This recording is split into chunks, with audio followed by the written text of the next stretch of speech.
अगर आपका पोलैंड का वर्क वीजा रिजेक्ट हो गया है एंड रिजेक्शन लेटर में आपको कोड नंबर 10 फाइनेंशियल डॉक्यूमेंट से रिलेटेड इस चीज को मेंशन किया गया है, तो आज का ये वीडियो आप सभी के लिए है। आप सभी को ये वीडियो देखना चाहिए और समझना चाहिए कि किस तरह से बैंक स्टेटमेंट से रिलेटेड जो इश्यूज होते हैं उसकी वजह से भी आपको कोड 10 रिजेक्शन आपको मिल जाते हैं। जीसीसी कंट्री से जितने भी एप्लीकेंट्स हैं वो लोग भी एक ही प्रॉब्लम फेस कर रहे हैं, उनका बैंक स्टेटमेंट प्रॉपर फॉर्मेट में ही नहीं है। अगर आपका बैंक स्टेटमेंट प्रॉपर फॉर्मेट में नहीं रहेगा, जिस तरह से मैं बताती हूँ कि किस तरह से फॉर्मेट में आपको रेडी करवाना है अपना बैंक स्टेटमेंट, प्रॉपर फॉर्मेट में नहीं रहेगा तो वो कोड 10 रिजेक्शन आपको आता ही आता है। तो कुछ कॉमन मिस्टेक्स की वजह से ये वीज़ा आप लोगों का रिजेक्ट हो जाता है, जिसके बारे में बताऊंगी। फुल वीडियो आप वॉच कीजिए एंड कॉमन मिस्टेक्स जो लोग कर रहे हैं उनको अवॉइड कैसे करना है ये सब कुछ आपको पता चलेगा। कौन कौन सी गलतियां आपको अवॉइड करनी है एंड अगर रिजेक्शन आपको आ भी गया है तो री अपील का प्रोसेस आपको कैसे करना है, आज के इस वीडियो में हम सब कुछ डिटेल में समझेंगे और आप लोग को भी सब कुछ इसको डिटेल में समझना है ताकि जब आप डॉक्यूमेंट्स को सबमिट करें आपको ये प्रॉब्लम फेस ना करनी पड़े। जनरली इसका relation financial documents and applicants की फाइनेंशियल क्रेडिबिलिटी से होता है। एम्बेसी को लगता है कि जो आपने उनको बैंक का रिकॉर्ड दिया है, बैंक के रिकॉर्ड से आपकी फाइनेंशियल जो सिचुएशन है वो उनको क्लियर नहीं हो रही है एंड डॉक्यूमेंट में उनको कुछ इशू ऐसा दिख रहा है जिसकी वजह से उनको लगता है कि आपके डॉक्यूमेंट्स परफेक्ट नहीं है, इस वजह से आपको रिजेक्शन वो दे देते हैं। कॉमन मिस्टेक जो एप्लीकेंट सबसे ज्यादा करते हैं वो है आपका सडन लार्ज डिपॉजिट। बहुत सारे लोग वीजा अप्लाई करने से कुछ दिन पहले अगर उनका बैंक स्टेटमेंट मेंटेन नहीं होता, बैंक अकाउंट अगर मेंटेन नहीं होता तो वो लोग क्या करते हैं, कहीं से अरेंज करके टेम्परेरी वो अपने अकाउंट में डिपॉजिट कर देते हैं और सोचते हैं कि अब मेरा स्टेटमेंट रेडी हो जाएगा, मेरा काम परफेक्ट हो जाएगा। तो एम्बेसी ये सब नहीं देखती है। एम्बेसी ये देखती है, एम्बेसी को ये पता चल जाता है आपके स्टेटमेंट से कि ये टेम्परेरी कहीं से अरेंज करके आपने ये स्टेटमेंट बनवाया है, क्योंकि वहां पर सब शो करता है कि डिपॉजिट इतने डेट को किया गया, इतने टाइम पर किया गया, ये सब कुछ शो करता है स्टेटमेंट में भी, ये आप भी जानते हैं। तो स्टेटमेंट में अगर ये सब शो करता है तो एम्बेसी को ऐसा लग जाता है कि पैसा कहीं से टेम्पररी अरेंज करके इसका स्टेटमेंट दिया गया है। इस बात को हमेशा बताया है और अपनी बैंक स्टेटमेंट से रिलेटेड जितने भी वीडियोस मैंने बनाए हैं सब में मैंने यही बताया कि आपको हमेशा रेगुलर ट्रांजैक्शन हिस्ट्री वाला, मीन्स जो जेन्यून है, जिससे आप वर्क करते हैं, आपका सैलरी अकाउंट है, सेविंग अकाउंट है, जिसमें आप ट्रांजैक्शन कर रहे हैं, आपकी सेविंग हो रही है, आप उससे स्पेंड कर रहे हैं खर्च के लिए, फिर आप उसमें सेव कर रहे हैं, फिर खर्च कर रहे हैं, मतलब रेगुलर ट्रांजैक्शन इसी को बोलते हैं। इनफ्लो एंड आउटफ्लो की कंसिस्टेंसी भी इसी को बोलते हैं। तो रेगुलर ट्रांजैक्शन हिस्ट्री और स्टेबल बैलेंस मेंटेन करने, जिस अकाउंट से आपने मेंटेन किया है उसी अकाउंट का आपको स्टेटमेंट लेना है एम्बेसी को। ऐसा नहीं है कि अगर आपके पास फंड्स नहीं है एंड आप वर्क वीजा एप्लीकेशन करने से पहले आपने सडनली आपने डिपॉजिट कर दिया लार्ज अमाउंट, तो वो आपको स्टेटमेंट में शो करता है और डायरेक्टली एम्बेसी को पता चलता है, क्योंकि स्टेटमेंट में वो सब शो करते हैं, सारे डिटेल्स होते हैं। जो डिपॉजिट वाली बात है ये सब लोग इसलिए कर देते हैं कि लो एवरेज बैलेंस है आपके पास, इस वजह से लोग सोचते हैं कि चलिए मैं इतना अमाउंट उसमें डिपॉजिट कर देता हूँ, उसके बाद इससे बैंक स्टेटमेंट हम लोग ले लेते हैं। तो बट इसको एम्बेसी एक्सेप्ट नहीं करती है। एम्बेसी के पास ये नेगेटिव पॉइंट हो जाता है, उनको सब कुछ शो करता है। एम्बेसी कंटिन्यूअस फाइनेंशियल स्टेबिलिटी को ही देखती है।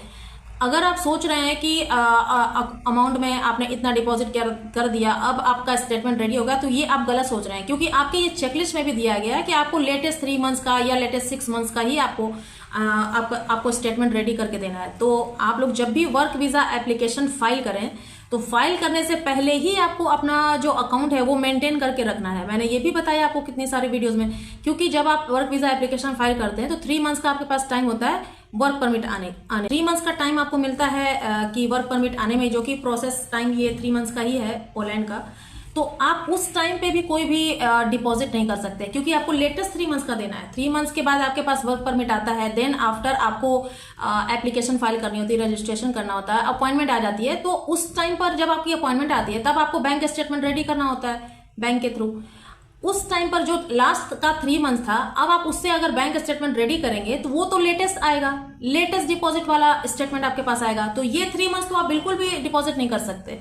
इसलिए मैं बताती हूँ आपको कि वर्क वीजा एप्लीकेशन करने से पहले ही आपको अपना अकाउंट जो है वो मेंटेन करके रखना है। उसके बाद आप सोच सकते हैं कि चलिए अब आपके पास एनफ फंड्स हैं, अब आप वर्क वीजा एप्लीकेशन कर सकते हैं। इस तरह से आपको रेडी करना है। कुछ लोग 6 मंथ्स का भी बैंक स्टेटमेंट लगाते हैं, लेकिन यहाँ पर जो चेकलिस्ट में दिया गया है कि आप लोग लेटेस्ट डिपॉजिट नहीं कर सकते, तो 6 मंथ्स के जो लोग अकाउंट का अपना स्टेटमेंट देते हैं उनको भी डिपॉजिट नहीं करना है ये। तो जब भी आप एप्लीकेशन फाइल करें पोलैंड का, आप लोग सबसे पहले अपना बैंक का अकाउंट मेंटेन करके रखिए, देन आफ्टर आप लोग एप्लीकेशन फाइल कीजिए। यही रूल है, क्योंकि वहां पर शो करता है कि इन्होंने इतने डेट को इतने टाइम पर इतना अमाउंट आपने डिपॉजिट किया हुआ है, सब कुछ उस स्टेटमेंट में शो करता है। तो वो उनको, अगर उनको शो हो जाता है तो उनको डाउट क्रिएट होता है कि ये टेम्पररी कहीं से अरेंज करके आपने इसमें डिपॉजिट किया और आपने स्टेटमेंट उसका वहां पर सबमिट किया है। एम्बेसी सिर्फ कॉन्टिन्यूअस फाइनेंशियल स्टेबिलिटी देखना पसंद करती है। बार बार मैं यही बात आपको बता रहा हूं। अगर आपका स्टेटमेंट का पेजेस जो है वो क्लियर नहीं है, लाइक विजिबल नहीं हो रहा है, उसमें जो डेट होती है, उसमें जो अकाउंट नंबर होता है, उसमें जो ट्रांजैक्शन डिटेल्स होती हैं, ये सारे पेजेस पर क्लियर होना चाहिए। अगर ये पेजेस, इन पेजेस पे जो भी ये डिटेल्स दी गई है वो प्रॉपरली क्लियर नहीं है, प्रॉपरली विजिबल नहीं है, तो इसकी वजह से भी रिजेक्शन आता है, क्योंकि ये एक तरह से इनकम्प्लीट बैंक स्टेटमेंट के रिकॉर्ड में आता है। तो ये आपके स्टेटमेंट का एवरी पेज क्लियर होना चाहिए, डेट, अकाउंट नंबर एंड उसके जो डिटेल्स हैं, ट्रांजैक्शन डिटेल्स, वो प्रॉपरली विजिबल होनी चाहिए। बहुत सारे एप्लीकेंट्स पीडीएफ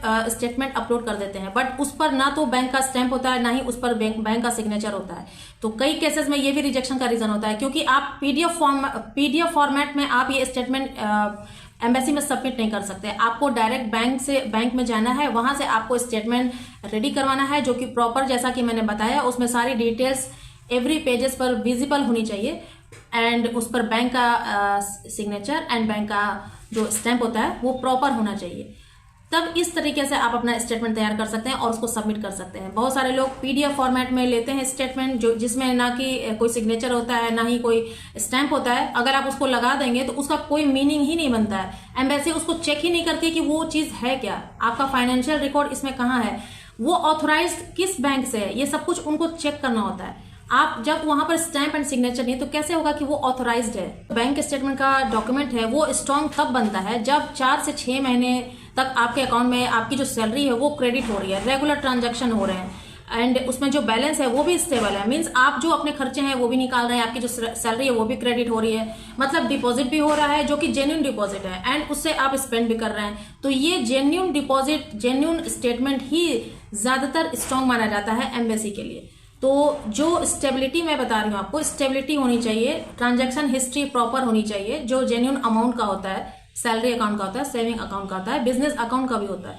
तो ये जेन्युइन होना चाहिए। ऐसा नहीं है कि लो बैलेंस है और आपने वीजा अप्लाई करने से पहले आपने एकदम से उसमें ट्रांजैक्शन कर दिया, डिपॉजिट कर दिया, तो वो शो करता है। इस वजह से उनको डाउट क्रिएट होता है, देन आफ्टर आपको 10 नंबर रिजेक्शन मिलता है। कि अगर आपको कोड 10 रिजेक्शन मिल गया है तो इसके बाद आपको क्या करना है। सबसे पहले आपको कोड 10 रिजेक्शन मिलता है तो आपको उस रिजेक्शन लेटर को ध्यान से पढ़ना है और उसमें यह समझना है कि इश्यू जो हुए हैं वो एग्जैक्टली किस डॉक्यूमेंट्स की वजह से हुए हैं।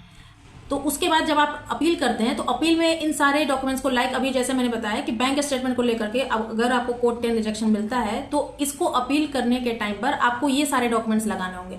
लाइक आपका जो बैंक स्टेटमेंट आपने दिया है वो लेटेस्ट अपडेटेड डॉक्यूमेंट्स आप उनको दीजिए। उसके साथ साथ बैंक का स्टैंप एंड सिग्नेचर वाला ही स्टेटमेंट आपको उनको देना है। देन आफ्टर अगर कोई अनयूजुअल आपने ट्रांजेक्शन किया है या अनयूजुअल ट्रांजेक्शन थी तो आप उसका एक एक्सप्लेनेशन रेडी कीजिए। मींस एक कवर लेटर आप उसमें बना करके दीजिए कि क्या ट्रांजैक्शन हिस्ट्री थी उसमें, एंड उसके बाद सपोर्टिंग डॉक्यूमेंट्स आप अटैच कीजिए। देन आफ्टर आपको प्रॉपर अपील लेटर के साथ ही आप इसको री अपील कीजिए। यही इसका प्रोसेस। बात करते हैं जीसीसी एप्लीकेंट्स की, जो लोग वहां से पोलैंड का वर्क वीजा एप्लीकेशन फाइल कर रहे हैं, तो उनको अपने लोकल करेंसी में बैलेंस मेंटेन करने के साथ साथ जो उनकी सैलरी है, salary transaction and account history को भी स्ट्रॉन्ग रखना है। ऐसा नहीं है कि सिर्फ आपने फंड्स दिखा दिए तो फंड्स सिर्फ हाई अमाउंट आपने दिखा दिया अपने अकाउंट में, इतना ही काफी होता है, ऐसा कुछ भी नहीं है। Transaction history and account consistency जो है वो इक्वल होना चाहिए। ये सब कुछ इंपॉर्टेंट है। सिर्फ आप सोचेंगे कि आपके अकाउंट में इतने फंड्स हैं तो इससे आपने स्टेटमेंट बनवा दिया, इससे आपका काम हो जाएगा, ऐसा कुछ नहीं है। आप कितना भी अमाउंट सपोज आपने 1 करोड़ रख दिए वहां पर एंड उसमें कोई कंसिस्टेंसी भी नहीं बनी हुई है तो ये अमाउंट वैलिड नहीं है एम्बेसी के लिए। उनको सिर्फ कंसिस्टेंसी चाहिए कि आपका अकाउंट जो है वो स्टेबल है, आपके पास चाहे जितना भी अमाउंट है। तो स्टेबल होना चाहिए वो अकाउंट। बैंक स्टेटमेंट अगर आप लोग सोच रहे हैं कि सिर्फ एक पेपर है, आपके अमाउंट शो करने से सब कुछ अप्रूव हो जाएगा, तो ऐसा नहीं है। एम्बेसी को आपके फाइनेंशियल स्टेबिलिटी को सिर्फ दिखाना होता है, इसलिए लास्ट मोमेंट पर आपको डिपॉजिट करने के बजाय आप जो है उसमें रेगुलर बैलेंस मेंटेन करिए, कंप्लीट स्टेटमेंट आप रेडी करिए, कंप्लीट स्टेटमेंट को ही आप सबमिट कीजिए एंड केयरफुली आप अपने डॉक्यूमेंट्स को पहले वेरीफाई कीजिए, देन आफ्टर आप उसको सबमिट कीजिए। जीसीसी एप्लीकेंट्स ने क्वेश्चन किया था कि कितना अमाउंट आपको शो करना चाहिए स्टेटमेंट में। तो सबसे पहली बात कि पॉलिश गवर्नमेंट ने कोई भी फिक्स अमाउंट इसमें ऑफिशियली अनाउंस नहीं किया है, ऑफिशियली कोई भी अमाउंट ऐसा मेंशन नहीं किया कि आपको इतना ही अमाउंट वहां पर रखना है। इसमें आपको प्रैक्टिकल एक्सपीरियंस एंड एप्लीकेंट्स के केसेस में देखा गया है कि 15,000 to 20,000 ज़ोलोटी इक्विवेलेंट होना चाहिए। अगर आप किसी भी कंट्री से एप्लीकेशन कर रहे हैं, लाइक अगर इंडिया से कर रहे हैं, तो ये इक्विवेलेंट बनता है 3.5 to 4.5 लैक्स। जो जीसीसी एप्लीकेंट्स हैं वो अपनी लोकल करेंसी में इसको कन्वर्ट करके देख लें कि कितना अमाउंट वो क्रिएट हो रहा है। जितना अच्छा अमाउंट रहेगा इससे कोई फर्क नहीं पड़ता। अगर आप 3 to 6 मंथ्स की स्टेबल ट्रांजैक्शन हिस्ट्री को भी आप शो करते हैं, ऐसा नहीं है कि आपने सिर्फ 3.5 लैक्स एंड 4.5 लैक्स आपने शो कर दिया तो आपका स्टेटमेंट रेडी हो गया, ऐसा नहीं होता है। बैलेंस सिर्फ एक दिन के लिए नहीं होना चाहिए, बल्कि 3 to 6 मंथ्स की जो स्टेबल ट्रांजैक्शन हिस्ट्री है उसके अकॉर्डिंग होना चाहिए। एंड जो आपका सैलरी अकाउंट है, सैलरी अकाउंट और रेगुलर ट्रांजैक्शन, ये सब होना पॉजिटिव माना जाता है एम्बेसी के लिए। आई होप आप समझ गए होंगे कि अगर आपके पास फंड्स है और वो मेंटेन नहीं है, मेंटेन इन द सेंस कि ना तो उसमें ट्रांजैक्शन हो रहा है, ना ही उसमें डिपॉजिट हो रहा है, वो एक आपने अमाउंट उठाकर रख दिया बैंक में और उसी से आपने स्टेटमेंट रेडी करवा लिया, तो इस तरह से स्टेटमेंट रेडी नहीं होता है। रेगुलर ट्रांजैक्शन हिस्ट्री उसमें शो होनी चाहिए। आई होप आप समझ गए होंगे। फिर भी कोई डाउट है तो कमेंट सेक्शन में कमेंट कीजिए, आपको रिप्लाई आ जाएगा। और मुझे उम्मीद है कि अब आपको समझ में आ गया होगा कि किस तरह से अब आपको स्टेटमेंट रेडी करना है। पीडीएफ फॉर्मेट में तो आपको बिल्कुल भी रेडी नहीं करना है, प्रॉपर बैंक का स्टैम्प एंड सिग्नेचर के साथ आप स्टेटमेंट को मेंटेन करके आप ये डॉक्यूमेंट्स रेडी कीजिए। नए इन्फॉर्मेशन के साथ मिलेंगे नेक्स्ट वीडियो में, तब तक के लिए बाय बाय।